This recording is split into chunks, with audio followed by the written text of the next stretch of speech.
Welcome to The Explainer. Today, we are pulling back the curtain on the very high-stakes world of executive protection. Now, we all have this Hollywood image of what that looks like, but the reality, it's way less about action and a whole lot more about intelligence. You might think the answer is just, a bigger suit and a fancier earpiece. But the real difference? It's a fundamental shift in thinking. It's not about being a human shield. It's about being a human radar. Okay, so let's just bust the biggest myth right out of the gate. The Hollywood bodyguard, he's a reactive brawler who follows his client around.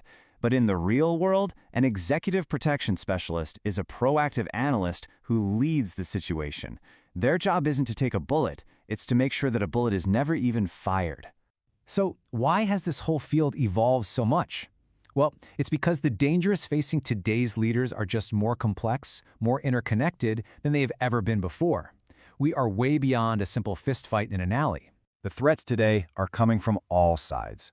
We've seen these real-world examples, right? From the politically motivated attack on the U.S. Speaker of the House's husband to the tragic kidnapping of a tech entrepreneur.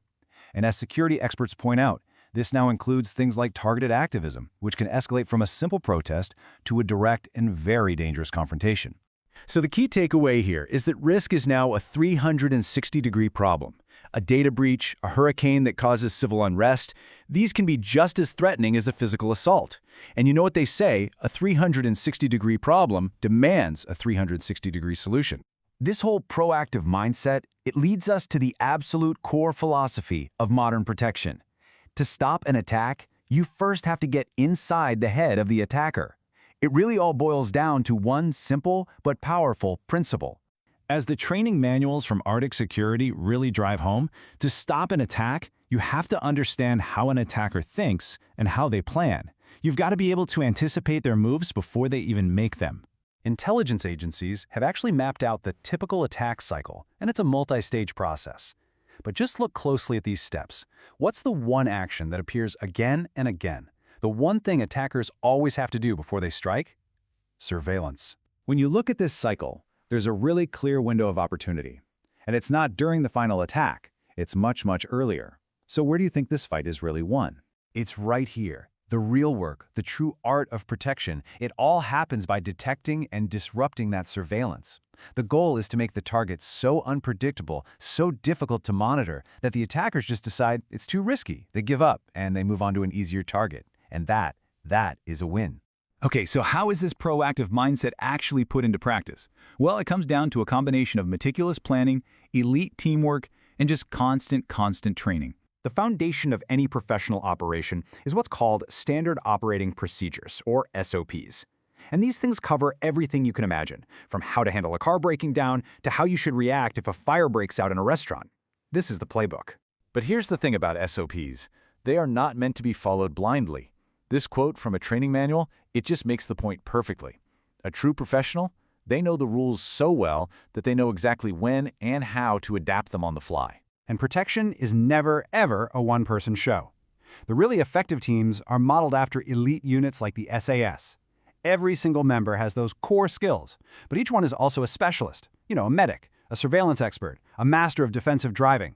It's the constant drills and absolutely flawless communication that make them operate as one cohesive unit. This level of teamwork, this kind of specialized skill, it doesn't just happen by accident. It's drilled into operators at accredited institutions like the Executive Protection Institute and Arctic Security. This is where they learn everything from threat assessment and advanced planning to the kind of high-level driving skills you need to keep a client safe. But just as specialists were mastering the physical world, a new and incredibly dangerous battlefield has emerged. And on this battlefield, the attack can come from literally anywhere in the world with just a single click. And the consequences of a digital attack on an executive can be absolutely staggering. I mean, take the SolarWinds cyber attack. It's believed to have started with something as simple as credential theft, and it cost an estimated $100 billion to clean up, affecting thousands of clients, including U.S. federal agencies. A really common tactic is something called social engineering. It bypasses all the tech to exploit the most vulnerable system of all, human trust. Here's how it often works. An attacker creates a fake profile of an executive, they connect with employees to look legit, and then they send a very targeted email. It preys on that natural instinct to do what the boss asks, especially when it sounds urgent. The toolbox for these digital attacks is pretty varied and sophisticated. It can range from doxing an executive's home address just to cripple their sense of safety, all the way to ransomware that holds an entire company hostage. And now, with AI-generated deepfakes, attackers can literally weaponize an executive's own voice and image to destroy their reputation.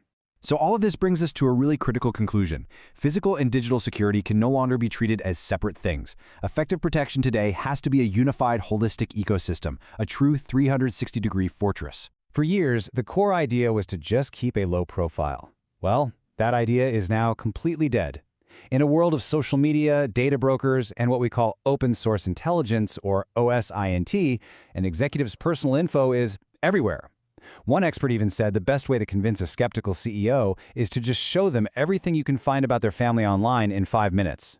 That tends to open their eyes pretty quick. So instead, modern protection is all about active, intelligence-led prevention. This checklist kind of shows what it takes.